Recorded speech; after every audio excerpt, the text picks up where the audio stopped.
Hello, awesome viewers. How are you all? Welcome back to another video. Guys, in this video, we are going to discuss the board permissions and will see some restrictions. For that, guys, just click on the three dots. Just click on the permissions. You can see the viewing permissions and editing permissions. For now, we have view all projects on this board. View only projects that are available with user. This is in the enterprise edition. This is the pro edition which we have. If you see the editing permission, everyone on this board can edit. If I click on this edit on the board content without changing the structure, they can edit the structure itself.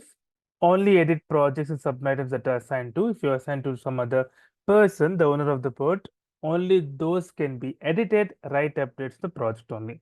That is the last editing permission which you get. For now, we'll just keep edit everything on the board. Okay. For example, there is also one more thing you can do.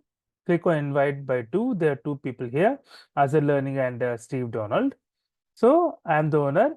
We can make Steve Donald as owner.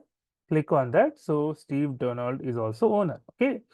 We can also see a restriction permission from the column wise. Just click on three dots. Click on settings. Restrict column view. Right. It will be restricted for the people who are not owner. Okay. So this is the restriction we have. Okay. We can remove the restriction also. Hope you have liked the video, guys. If you like the video, please click on like. If you're a new viewer, please click on subscribe. Till then, guys, take care. Have a great day. Bye bye.